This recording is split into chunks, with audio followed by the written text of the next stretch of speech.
Well, good afternoon, everyone. I'm Dan Larkin from Jazz 88, your jazz station here in the Twin Cities. What a great-looking group we've got here. Thank you. You're in for a real treat this afternoon. We're going to honor some great Minnesota jazz legends, and I know you're going to enjoy both the stories, the anecdotes, and, of course, the music, too.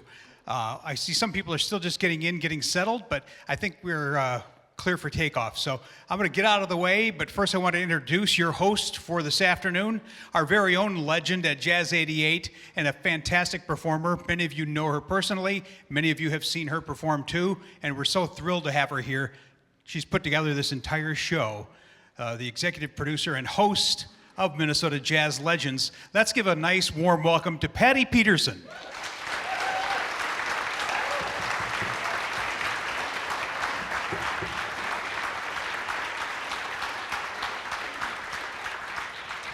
I made him do it. He's so good. He's a great support, so thank you. Oh, you're very welcome. This is going to be a great afternoon. Yeah, it is. Already, I can feel it.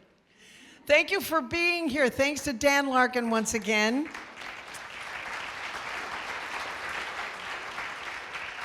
I love that. We still have people filing in. We're going to be at capacity.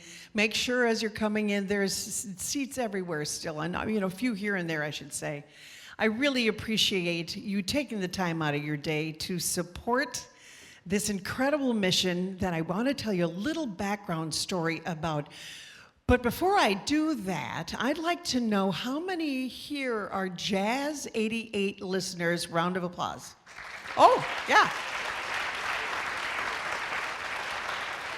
And how many here are Minnesota History Center or Minnesota Historical Society folks and wanted to check this out because you were curious? All right, see? I expect you to be new devotees to Jazz 88. 88.5 FM on your dial, or you can stream us at jazz88.fm. You'll get sick of that voice. I say that all the time. So this was born in the year 2011. And the reason it was born was because I grew up in this musical family, lost my dad way too young, but he was a brilliant musician, Willie Peterson, who played keyboards. He was a writer, arranger. Both he and my mom, Jeannie Arland Peterson, were live musicians on WCCO radio. This was before the albums came in the early 1960s. So mom was 15 years old, and she was singing for the radio station already. Eventually, after World War II, Dad joined, but they wrote jingles, they played nightclubs, private parties. Dad was a first organist for the Minnesota Twins. Thank you. Your cue is welcome. Anyway, I like baseball, so there you go. Now you know a little tidbit of what I like to do. But the point is, years went on. Dad died at 48, but years went on when Mom just kept, you'd call her to do again. I'm sorry, I got 3 jobs today. Great vocalist, keyboardist, Jeannie Arland. And she was out at the Olog Theater, great theater, with the Jazz All-Stars. And it was Irv Williams on sax. It was Percy Hughes on sax, Cliff Brunzell on violin, Jeannie Arland Peterson, and then on keyboards, smattering of a few other musicians to create a rhythm section. 2011, they were all in their 90s. And I said, how is it that nobody is documenting this stuff? This is crazy good. So I worked on it for about a year, and I got a hold of Wendy Sherman, freshman. She was here anyway. I'm just blanking her last name. She came and say it again? Freshman? Yeah, thank you. She came out the next year, and we watched the show, and she said she helped me hold the space to have this happen. Through Jazz 88, where I was working, I started this process of creating a Minnesota Arts and Cultural Heritage Fund grant through the station. Here we are today. First show was 2014. Next year will be 10 years. Year number 9, I got a great show for you in mind. We're featuring today, coming up in in a minute, Denny Malmberg, Joan Griffith, Butch Thompson, and Douglas Ewart. So this is going to be a great 90 minutes, maybe a little bit longer, and on with the show, they make me sing. So I want to introduce you to Ted Godbout on piano today. On the bass, like Shirley Horn says. This is Anthony Cox on the bass. Ladies and gentlemen, Phil Hay on drums. And I'm Patty. Let's do one tune. I'm going to warm you up for this one. Okay. There, right there. Yeah, I had it too fast for you. 2, 1, 2, 3.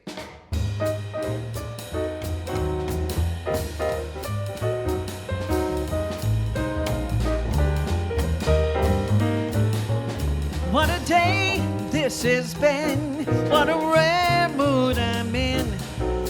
It's almost like being in love. There's a smile on my face for the whole human race. And it's almost like being in love. Well, the music of life seems to be just like a bell that is ringing for me.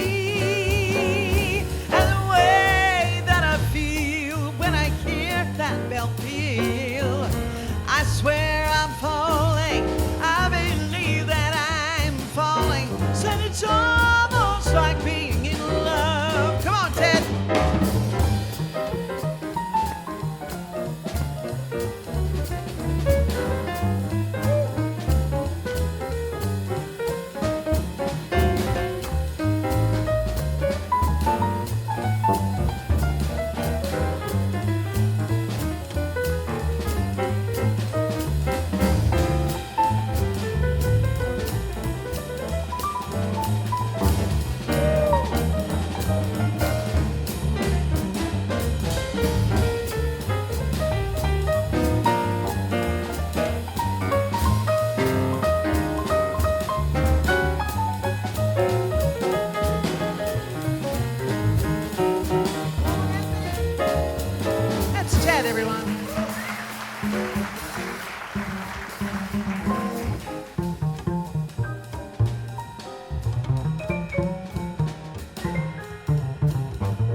Anthony Cox.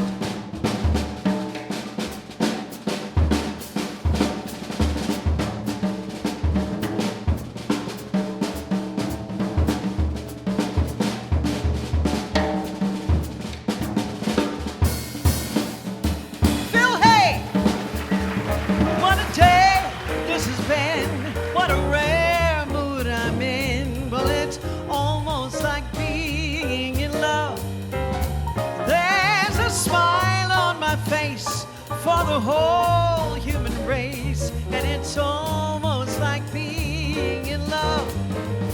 Well, the music of life seems to be just like a bell that is ringing for me. And the way that I feel when I hear that bell peal, I swear I'm falling. I believe that I am falling. Said it's almost like being in love.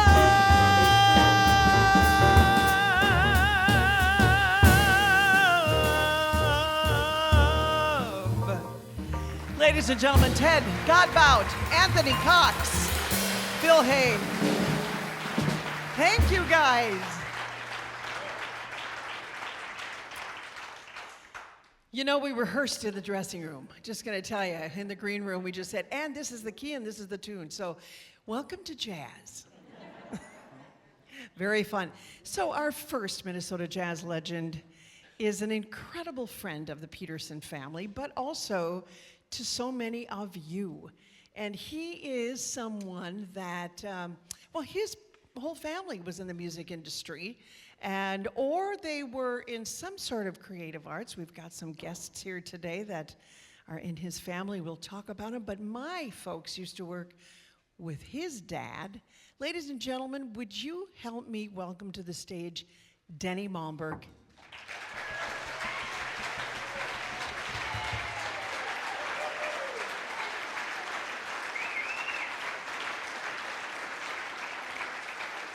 Denny is an educator. Denny also is a multi-instrumentalist, keyboards and bass, and writes arrangements. And he's got his, I think, brother in town. And I know Mr. Al Malmberg used to use the theme song of the South High Band every single time he'd open up a mic on top of the hour at WCCO. So hello, Al, my buddy, if you're here. But at any rate, anybody go to Fireside Pizza in Richfield? See, he's done albums with Marianne Sullivan and Charmin Michelle and so many other people. I'm going to stop talking. This is not about me. This is about you. And you and I will get to know each other a little bit better in a couple of songs. Ladies and gentlemen, Denny Malmberg.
Are you going to join me up here? That's a lot of hoisting there. Denny Malmberg, isn't he amazing? I love this.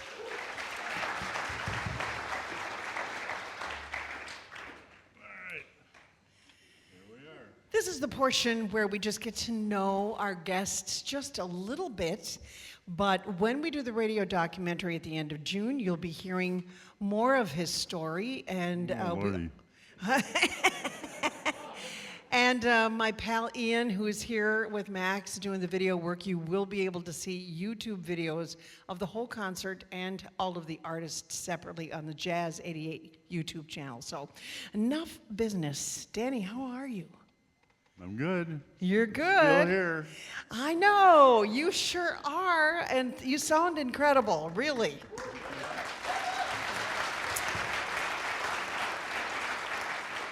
Well, our families go back a really long time. Talk just a minute about what was like growing up in your household.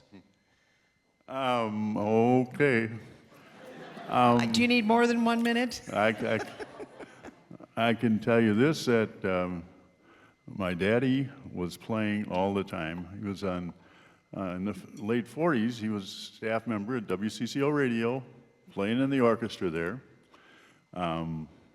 and on WDGY. And then he would go teach in the afternoons when kids got home from school, and then he'd go play until the wee small hours of the morning and come home and do the same thing all over again the next day. Which eventually led, I'll make this real quick, to my dad, well, my poor mother, she had to put up with 3 sons constantly at each other. And my dad took us into the doctor's office and lined us up in the line, and he looked at the doctor and he said, "What's wrong with these boys?" What does that mean? Well, the doctor responded by saying, "What's wrong with you, Larry?"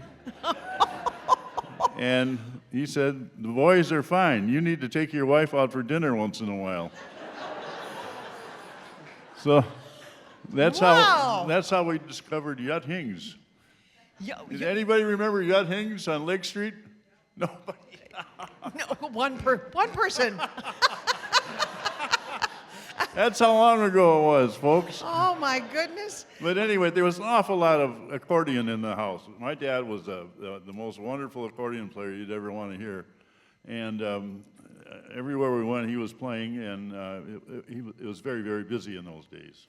Absolutely. As you know. Yeah. And my very first gig I got from your daddy, I was 15 years old, I remember, or 16. And What instrument were you playing? Accordion. Oh, you were? Yeah. Okay, all right. And he had me go over to Minnehaha Academy and play 2 songs for the homecoming. They had it in the gymnasium. And I replayed songs of the day. I did the Tonight from the West Side Story. And I played The Days of Wine and Roses. Was anybody there for that? So, just you, no band, just you No, on just accordion me. at 15 years old? That was brave. That took a lot of guts, right? Well, it takes a lot of guts to do this, too, I want to tell you that. I know. Well, you know what? But you've had a life of music, not only playing clubs and private parties. Right. I know that you also, when your daddy got sick and he couldn't play with this very influential group in town, he asked you to take his spot. Talk about that for a minute. Yeah, I got to back up a bit. I played accordion through my days in the Air Force. I had a regular job, but I was up in Anchorage and I played there. And I actually, when I was in Anchorage for the first week I was there, I was walking around downtown and I saw an accordion shop. And so I stopped in. And here's an old guy, he's about 90 years old, that owned it, and he taught lessons there. And I introduced myself, and he said, "Malmberg, are you related to a Eugene Malmberg?" And I said, "Well, yeah, that was my grandfather." And the guy says, "We played together back on Lake Street. Your grandfather played the violin, but he also played accordion, my great-grandfather. And this guy played together," okay, but anyway. So long lineage, long Right. lineage. So Pretty then cool. I played bass for many, many years after that, Upright? upright. Okay. And then when my dad got sick, he asked me to jump in and play with the Golden Strings. So that's what I did, and I was practicing like crazy. That was in 2009, and I've been playing accordion pretty much exclusively since then. So it's been 14 years now or so. Remember the Golden Strings? Yeah. Yeah, Wonderful. I was in there for 5 years. Okay. And I used to drive Cliff to the gigs. Did you really? Yeah, what a rich history there, yeah. Oh, right.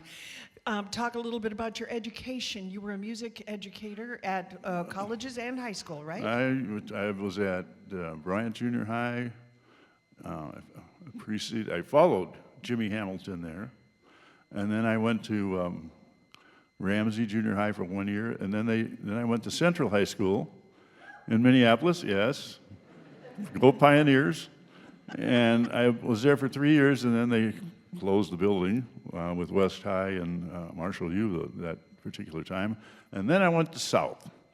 And I was at South for 23 years, actually about 28, until I retired. And great program, great school, great kids, some fantastic musicians who some of you I'm sure know that are playing around town today. And I'm not going to list them all because it's just too many of them. And if I miss anybody, I'll feel terrible. Well, how about you do another song? Happy to. Okay, Denny Malmberg's, ladies and gentlemen.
Can you hoist that or put it down for a moment?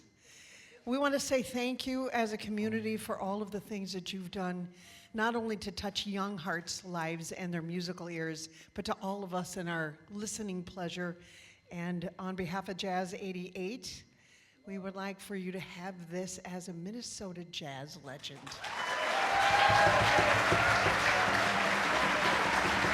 Denny Malmberg, everybody. Yay! Look it, they're standing.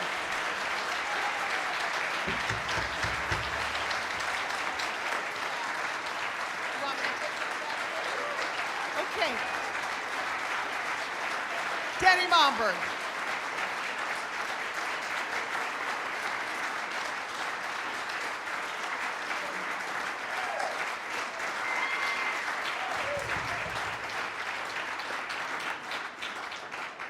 Continuing on, and I hope you all got a program because my girlfriend Carrie she's so good at this stuff. Coming up next is a very, very brilliant writer and musician, and she also is an educator. And she plays in her own groups, which feature a lot of the Brazilian music that she loves to write. She's in the Jazz Women All-Stars as well. She's an incredible artist, not originally from here, but something in the Twin Cities made her stay. We're going to learn more about her story. Help me welcome to the stage, Joan Griffith.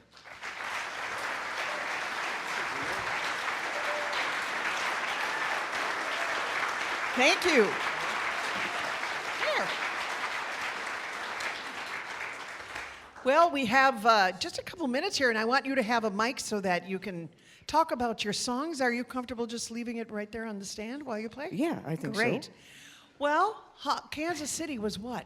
What year did you live there? Well, I went to college in Kansas City. I see. So, and I stayed there for about 7 or 8 more years playing in a cover band, and then playing with Carol Comer as part of the Women's Jazz Festival that happened for about That's 8 so years cool. in the 80s. So. Okay. Well, I'm glad you came to Minnesota. Are you originally from here? No. Nope, my dad was in the Air Force, so I'm a kind of a world citizen. So. Joan Griffith. We'll talk to her in just a Okay. moment. Wait till you hear this music.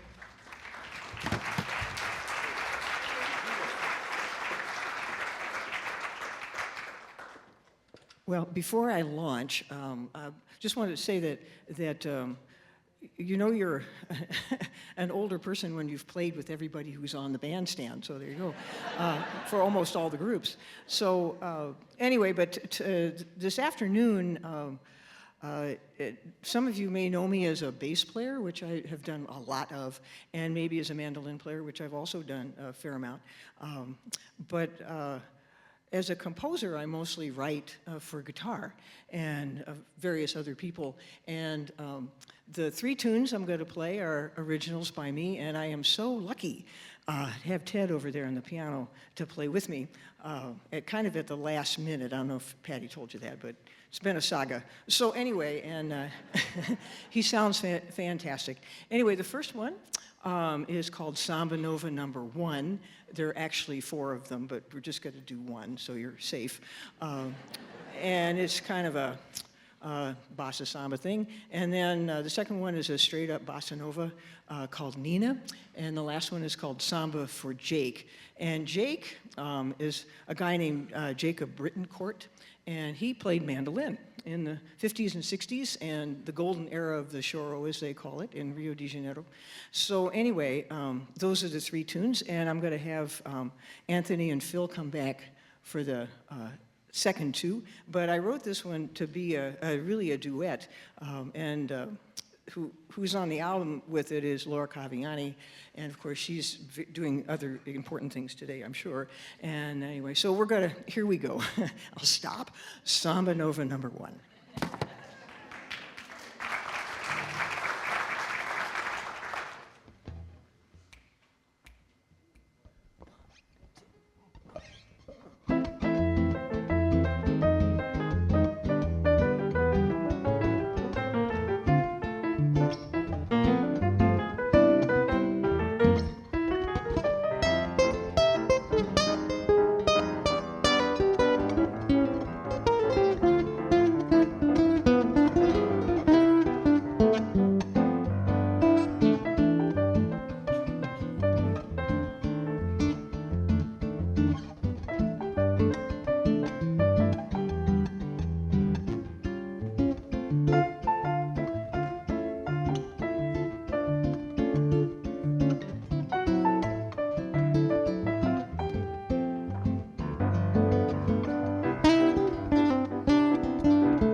Do you love that music?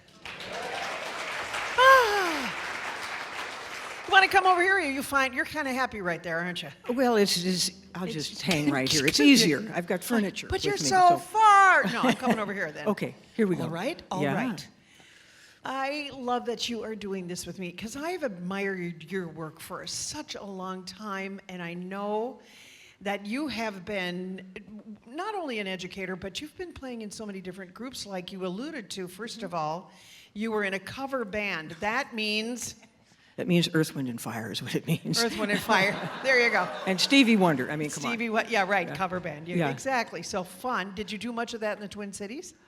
I've done some. That was my introduction to playing electric bass. Was that band? I actually didn't play any bass until after college, but yeah. And I've done some wedding bands, and I think I did a thing with you with Lori Dokken where we played some Pointer Sisters Yes, and yes, yes. other stuff like that. And but I mean, my bass playing has mostly been what he's doing right there, playing standards for people that are singing and other things. I've played a lot of theater gigs too, and like Oklahoma, you have to play upright, but Legally Blonde, you have to play electric.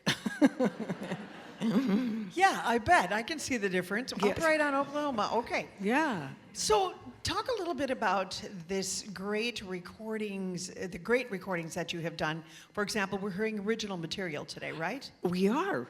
Yeah, and I thought long and hard about. I mean, it's kind of a weird thing to I don't have tenure, but I think the feeling about tenure is that you're supposed to gather up everything that you think is important about you and show people in 3 minutes. So what this felt like when you talked to me, it was like, oh, geez, what am I going to do? I mean, I could play bass, I could do this or that, but I think my feelings about jazz is that where the real interest and longevity comes is from people writing new stuff. I mean, and we can certainly, play beautiful Gershwin tunes, but jazz is, well, if you came to the concert, you realize that jazz is a pretty big thing. We've got all kinds of styles, and the impetus comes from, I think, sometimes new music, and I just like to write new tunes for people that are really good to play with me, and so I have actually several recordings that I have my tunes on it. The most recent one is there's 2 albums called Samba Nova, and then there's Samba Nova. Well, there's Samba Nova and then Samba Nova 2, and that one just came out, in the last couple months, and it's very self-indulgent. It's all my tunes. There's no covers. I hope so, right? Yeah. Why not? Yeah. Who's on that project with you? Who's on the project? Laura Caviani on piano. Have you heard And Laura Caviani on piano? Yeah. She's wonderful. Well, we've known each other for a very long time. And then on the first Samba Nova, I had Laura and a great Brazilian percussionist, Ciro Baptiste, who actually lives in New York, I think, or New Jersey. And he contributed to that album. But this one, instead of Ciro, I have Greg Byers playing cello on 3 tunes, and it makes for kind of an interesting. I don't think you expect jazz cello in your day-to-day. I don't, but when you hear it, he's a fabulous player. So he's got him on a couple tunes that just make it a little interesting from time to time. So. Well, and you have Clea. Is that how you say it? Oh, not on this album, but yes, on another album. In some of your performances. Oh yeah, and actually I have another album with Clea Guyana, who's a professional touring Baroque recorder player.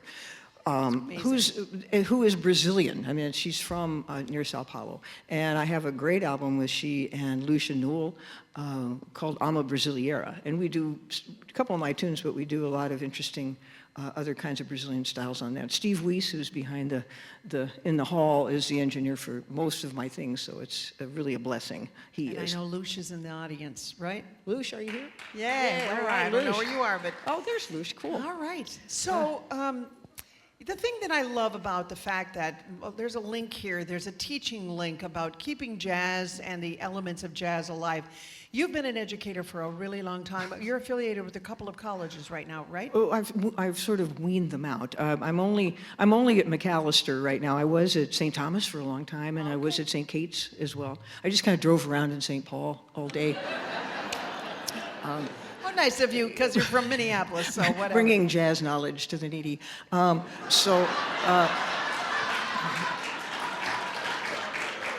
there's a lot of need out there.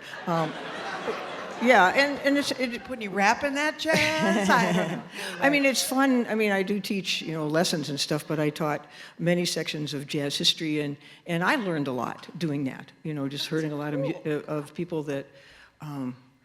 Just as a little sideline, the reason that I play Brazilian-influenced music is that I heard João Gilberto and Antonio Carlos Jobim and Stan Getz on the original, Girl from Ipanema album. And I heard that on a way home from a softball game my mom was driving, and I just thought, oh my gosh, that's how guitar should be played, because I was just strumming and not being very interested in that. And so Bossa Nova kind of hit me right between the eyes in an impressionable moment. And I still find that music, like the perfect combination of beautiful melody and groovy rhythm, sexy rhythm, and unbelievable harmony that is so, expresses so many different moods all at once. So that's what I like about it. Not that I don't like playing a good blues tune from time to time, but Oh, yeah. but that's, for my own music, that's where I find myself going. So. Well, and I'm going to divulge, we're going to be part of the Twin Cities Jazz Festival on the main stage on Saturday, I think it's the 24th, with the Jazz Women All-Stars. So we hope that you'll come and see us at Mears Park. Finally, I want to give you a little plug, because you had a show on Jazz 88 for quite a while called Talking Jazz. Talking about jazz, that's right. Yes. Great show. Which was fun. Yeah. I know. How about if you do another song? Oh, have to. We And have we're one going to more. learn more about her in the interview. Thank you very much, Joan Griffith. You are amazing. You want me to take that? I'm so glad you could do this.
Minnesota jazz legend, on behalf of Jazz 88 and our entire state, I want to give you this award. Thank you so much for doing this. And Joan Griffith, ladies and gentlemen.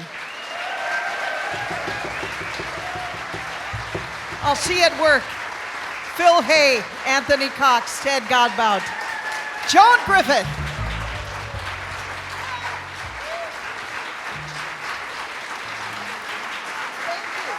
Thank you, thank you, thank you for all you do. Thank you so much.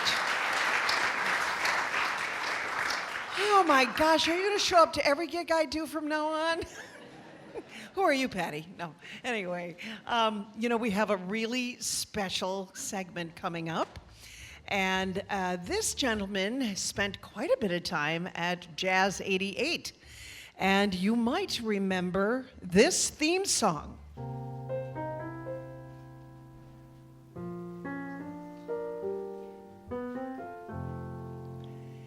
It was from the show called Jazz Originals. It aired at 6 o'clock every Sunday on Jazz 88. The host, none other than Butch Thompson.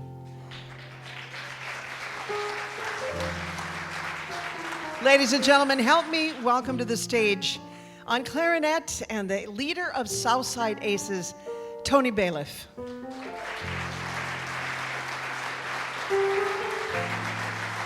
And ladies and gentlemen, come on over, Tony.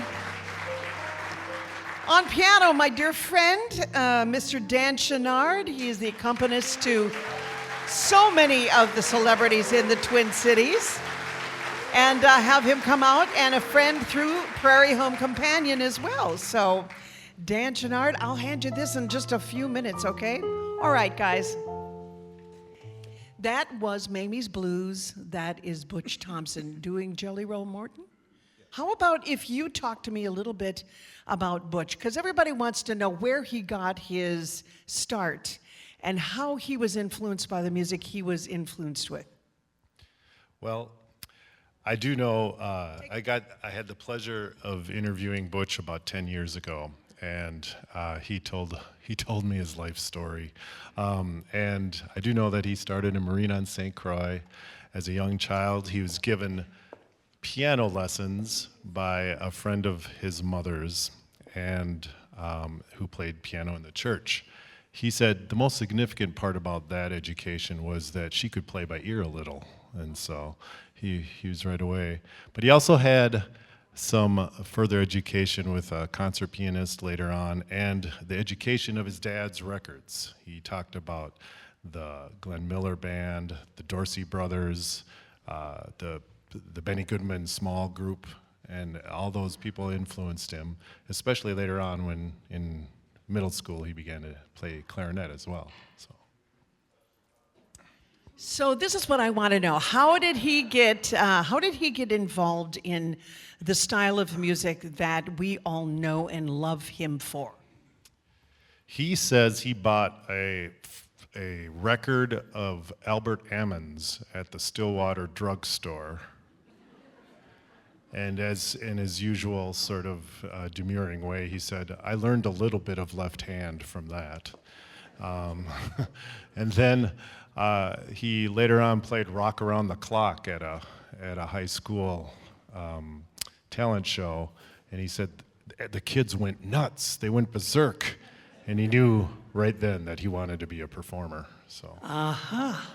Pretty interesting. So, but he didn't stay with Rock Around the Clock. No, he didn't. Talk about Butch and getting involved into, we call it the Dixieland scene in the Twin Cities. He was in college, and he and another person who eventually became a Hall brother, part of the Hall Brothers Jazz Band, Mike Polad, were playing together in college during the breaks of a Hall Brother concert. Oh, you're kidding.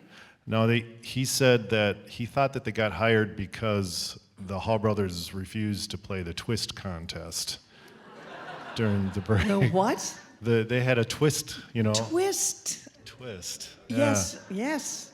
I'm old enough to remember the twist.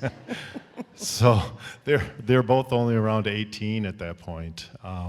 But eventually they got sort of he got swept into the Hall Brothers, to make a longer story short. Okay, well, there you go. And so he was still playing piano at this time?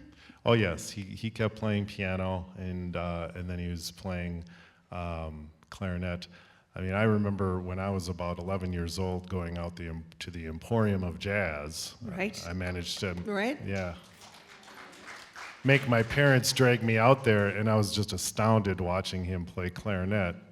And then during a break, he would go over and play the piano, and I just, I wanted to sell my clarinet at that point. Why bother?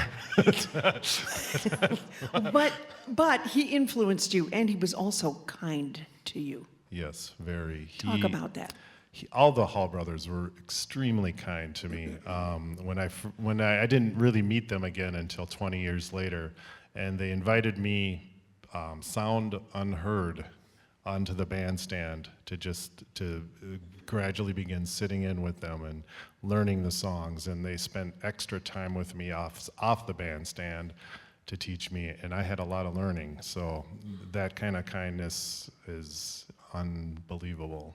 The higher education I received from those guys is pretty amazing. It's irreplaceable, I'm Yes. sure.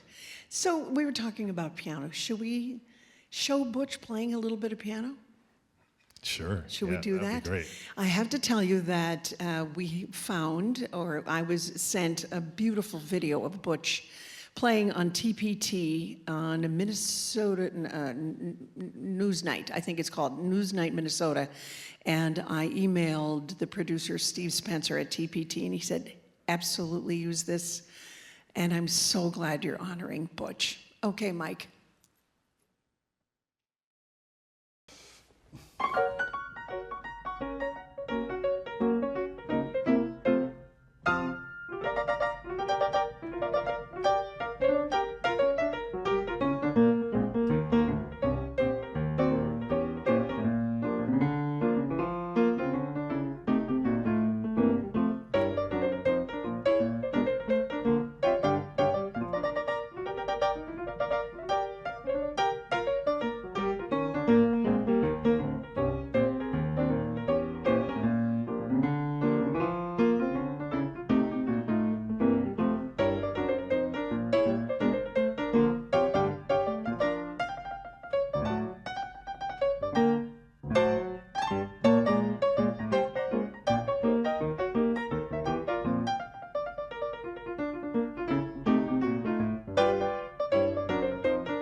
Yay!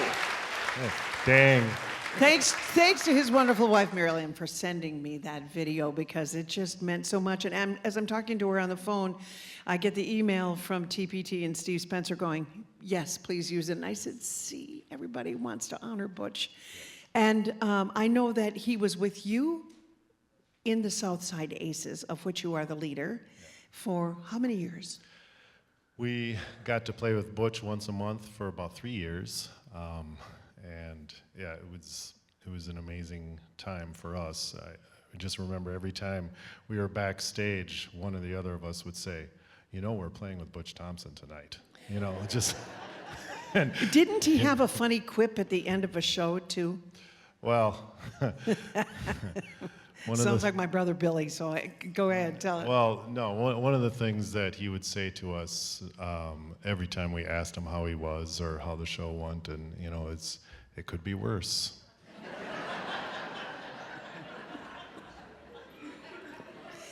What time do you go on with the Southside Aces at Crooners today? 5:30. Okay. Hang on, hang in there. Hang in there. Ladies and gentlemen, my dear friend who I've known since can I tell them? Why not? If I don't, you will. No. The paper boy in Richfield for the Peterson family. Ladies and gentlemen, he's got a great bio. He plays for so many incredible shows. He plays for so many of the Twin Cities celebrities. Dan Chenard, and he's going to tell you his connection with Butch. Thank you, Patty. I'll just keep this short. I was lucky, even growing up in a suburban family with no gigging musicians in the family. There were gigging musicians up the street where I delivered the newspaper. But at so many intervals as I was growing up, I had this exposure to older jazz, really. My grandparents played duets at the piano, ragtimey duets, cheek to cheek on the piano bench.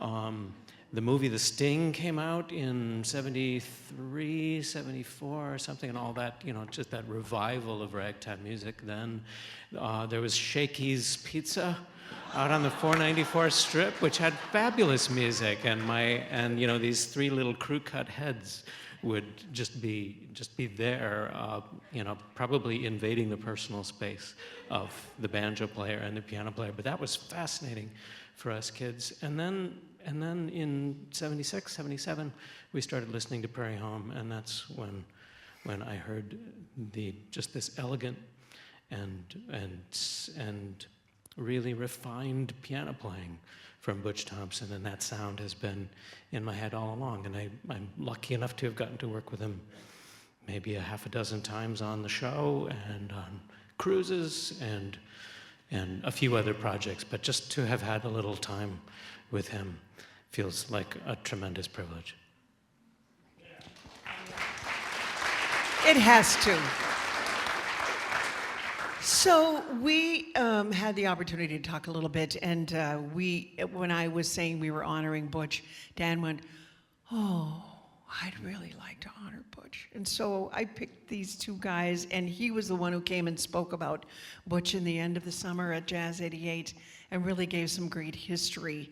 But I think we're missing one little element about what we're talking about regarding Butch, and that is how well he played clarinet. Is that right? How about, you want to cover that for us?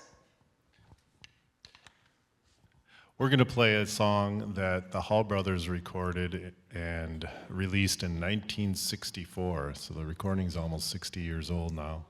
It was their first record, and Butch, I think, was probably only 20 years old when he recorded this. And they did this astounding version of the song Bogalusa Strut. And you're going to play it. Tony Bailiff from the Southside Aces and Dan Chenard, Anthony Cox, and Phil Hay.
Dan Chenard and Tony Bailiff, thank you so much. Stay right there.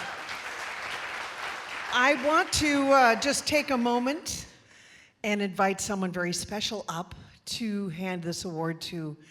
Help me welcome to the stage Butch's wife, Mary Ellen.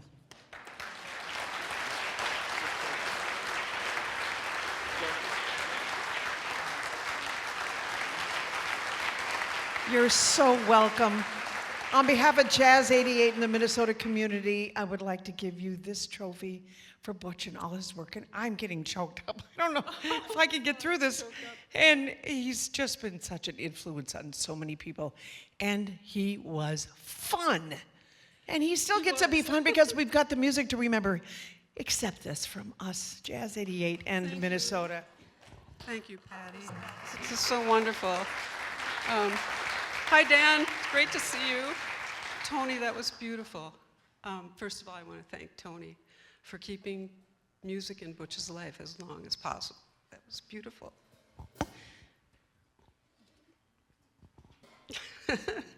Anyway, and you know, it was a dream of Butch's for a long time to have his own radio show.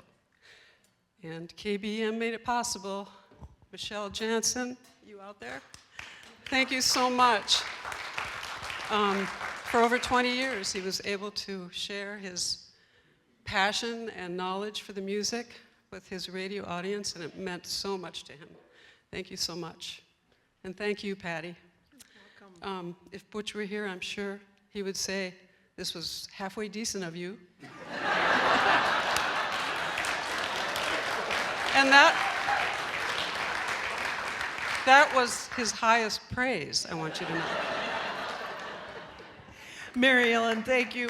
Oh, and so, guys, come over here. Come on over. I just want to say thank you to both of you and just say thank you so much for doing this. Dan Chenard, Tony Bailiff. Go hear him at Crooners coming up in a short while.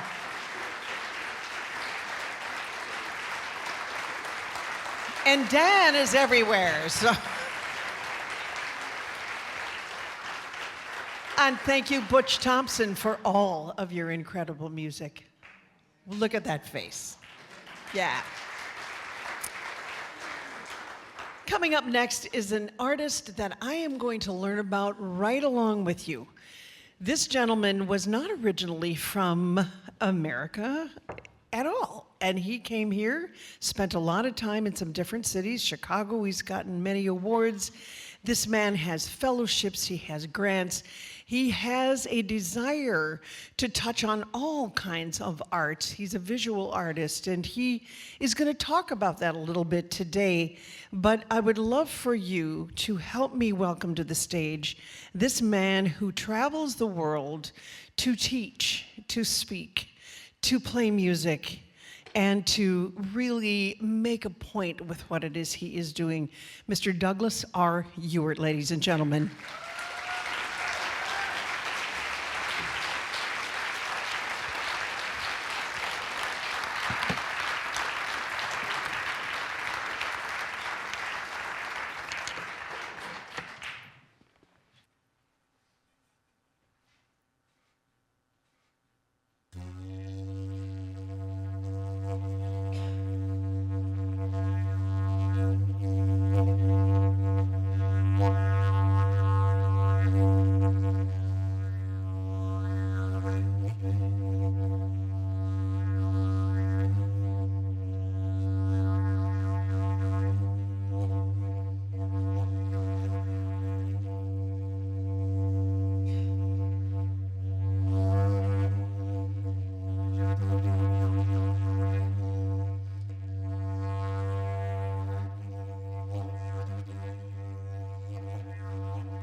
sound seekers.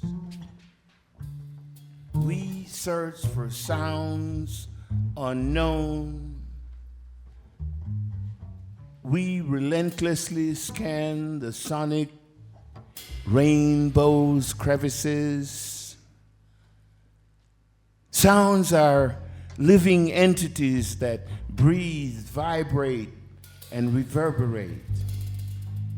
Sounds never readily go or come without coaxing and entreatments.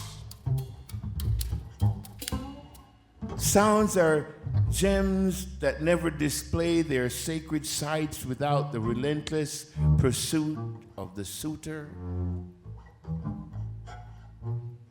They play hide and seek, they play hide and seek, they play hide and seek. Not readily revealing themselves, for sound harvesting is a courtship. Rare sounds store themselves in the labyrinths of sonic reservoirs, revealing their undertones and overtones only to the committed. We are sounders. We moisten blades of grass in well waters to play tubes, construct cups of clay, and strings to make sonic telegrams from boxes and sticks. We sing, we buzz, we bow, we tap, we rap, we roll, we stroll. We are sounders, sound sifters. We tap pots that resonate with the energies of the clays they are made from. We string beads, particles, shreds of sound, sounds distilled over millennia. We are given flight by sonic propulsion. We travel on ships made of star stuff in search of sonic universes. Sound ships, sound shifters.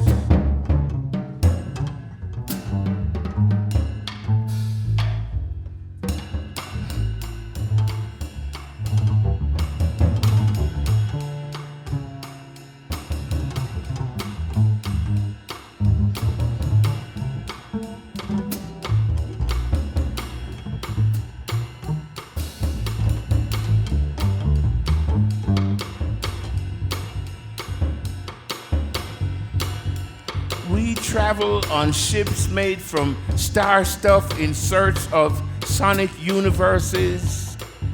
Sound ships, sound sifters, sound shifting, sounds from fragments of time, sounds that make the fractured mend with the speed of light, sounds with peculiar rhythms that rent illnesses from the infirm. Sound cultivators making sound flower gardens. We sing because it makes us whole. We sing because we must remain free. Sonic architects, sonic gardeners, sonic coders, sonic weavers.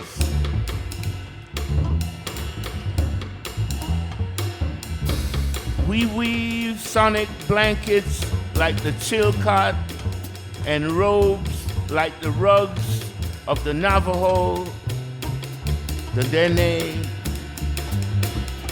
that warm our bodies, minds, hearts, and spirits. Sonic flames converge into torches that transmit smoke signals and radiances never seen before. We sing because we love you.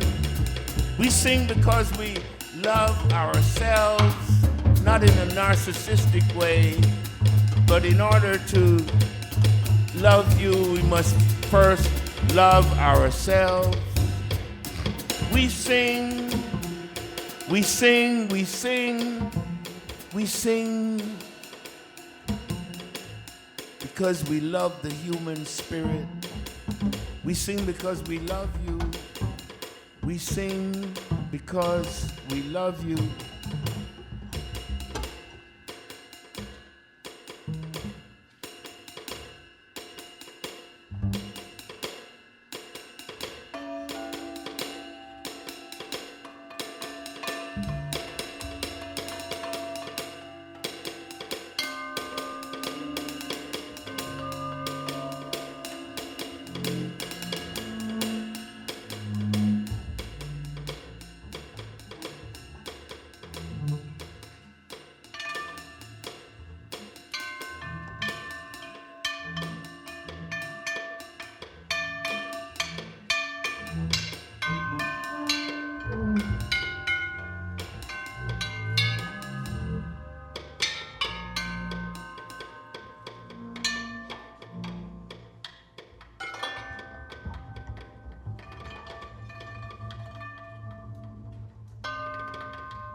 Douglas Ewart, everyone.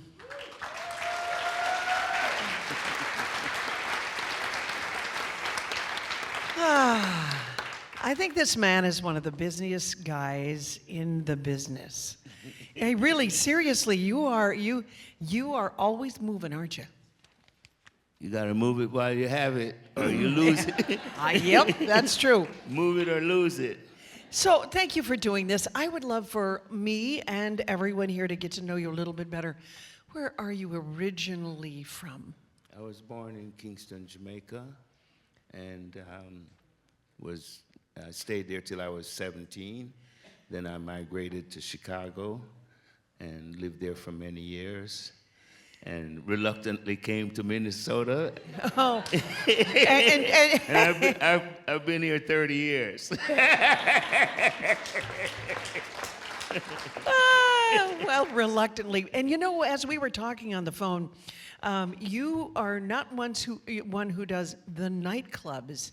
You do more special concerts and recordings as well, right? Yes. Well, like this audience, clubs, you're competing with a lot of elements. And I did the clubs for, a long time. I used to play in rock bands, blues bands, and so on. So you get that initiation, and then in different forms, in what are called jazz bands, and then in orchestras, pit bands, a lot of different experiences. And then you develop what you want to do, and you kind of should do that. Well, I know if you look at the bio, you're going to see the awards and the fellowships and the grants and the different things that you've been honored with. You're also a professor, you're a teacher? Yes, I've been teaching for a long time. I was a tutor in high school. Okay. And because I studied tailoring there, it was my major at one time. And then I bought a saxophone, and as they say, the rest is history. That's right. So you have all types of art forms that you embrace. Obviously, we see this incredible piece that you brought with you today. But talk a little bit about the things that moves your soul when it comes to the art of clothing, the art of instrument making. Talk a little bit about that. Well, I see my work as a confluence of concepts and conduct. And I'm particularly speaking to the young people that are in the audience. It's often said that you can only do one thing well. I don't believe that. I think that for me, other things help to enhance each thing I did. And I started out mainly as a tailor, and that kind of work, which is often it's said, you work with your hands when you're a tailor. You're working with your mind. No hands work without the brain. So that concept of hierarchical nonsense about craftspeople as opposed to art, for me, you can see the converging because I paint, I make sculpture, I make instruments, I make clothing, I did my coat, and so on. So Yeah. yeah. Do you, because we don't have a lot. The didgeridoo, I just want to Yeah. say quickly, Yes, the, yes. the instrument that I was playing at the outset is called the didgeridoo. It's one of the oldest wind instruments that humans have created. It was invented by the Aboriginals of Australia. That's one that I fashioned out of clay. So I'm interested in lots Really? Of, yes. I did not know that. Yeah. So interesting. And do you just, is this free jazz? Would people walk away saying, oh, I experienced some free jazz today? No free jazz. No, and nothing's free. No, let me say Well, how would something. you- Let how me would say you describe something it? about Sure. that. Whenever you think of something that's free, it means you've not paid for it, and it means that you're not skilled. In a lot of ways, that's what it indicates or insinuates. And so, what I want to say is, I've studied a lot of different things, and you come to a place where you're developing things. And like the musicians and the choreographer and dancer I'm working with, everyone has honed their skill to where we are expressing ourselves. And for me, there are many mediums in which I express myself, and I try to really study those and excel to the best of my ability in there. So I play music. I'm not into genres. I really am not. Yeah. Speaking of the musicians, I did not take the time to introduce who you brought with you today. Would you do that quickly before we move on a little bit? This is Leela Pierce, our choreographer and dancer. We've been working on and off for quite a while, and of course, you see how incredible she is. Davu Saru,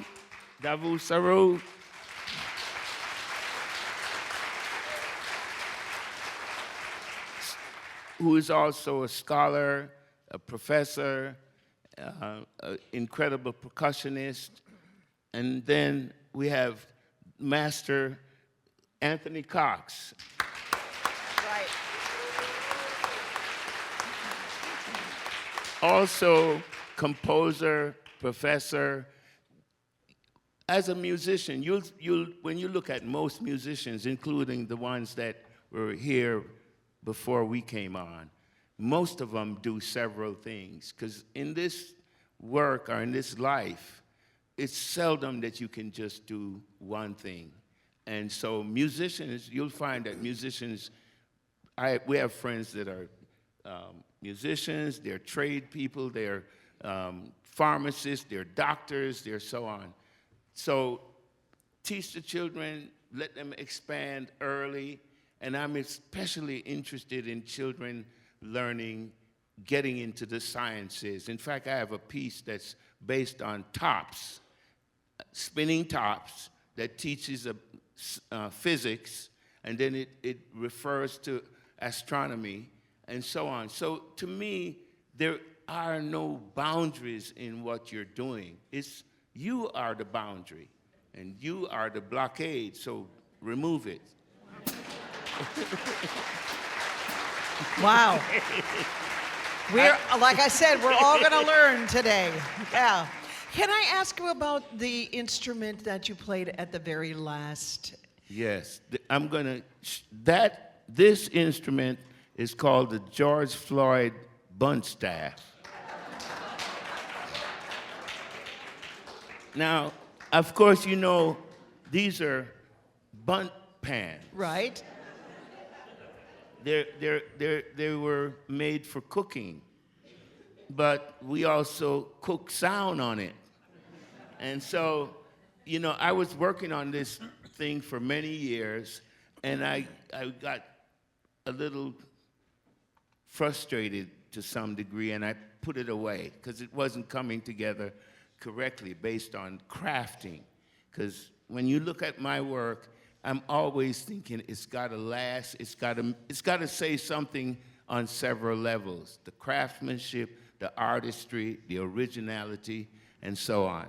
So when George Floyd was murdered, and I live about 5-7 blocks away from that area, it inspired me to finish the instrument. And we often hear people's philosophical point of view, and it seems as though it all happens at once. It evolves. And so I was there sitting in the shop one day, and it's like, bunt pans.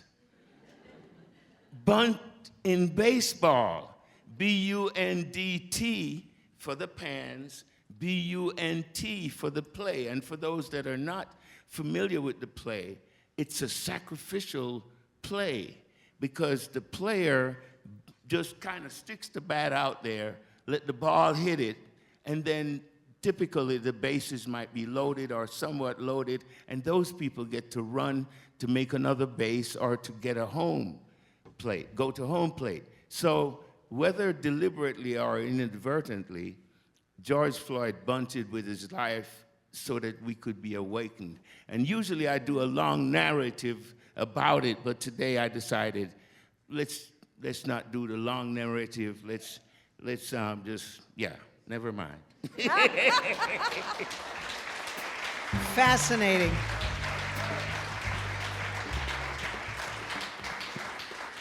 Well, Douglas, I know that we're getting a little long in the tooth here, but I would love for you to do another tune. You do have something you want to do? Yeah, we do. We're gonna do a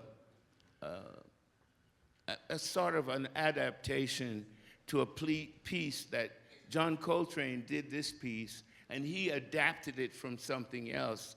It's called Vila, and we're gonna play it in the way that we see right now. And I wanted to just make one last statement about, I'm really excited about our young folks. And I want you to, they're what are, to me, are called the boogeyman subjects. The one when the kids say something, we tend to, like, what?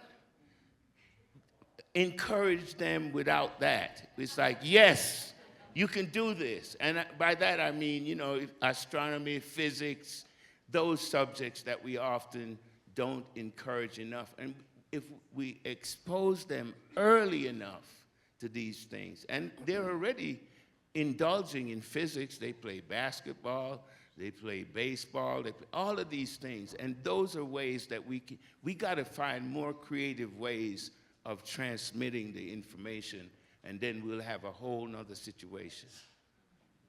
That's deep.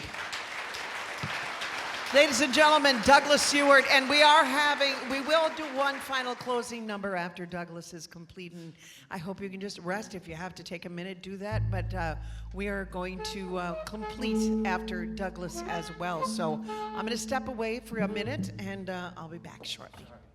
That's all right.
All right, for all of your wonderful work, I want to give this to you. You are a jazz legend, but you are a legend in so many more ways than just in jazz. You are a legend of heart, and everything you touch has meaning and purpose. Thank you for what you do, Douglas Ewart. Endeavoring. Yes.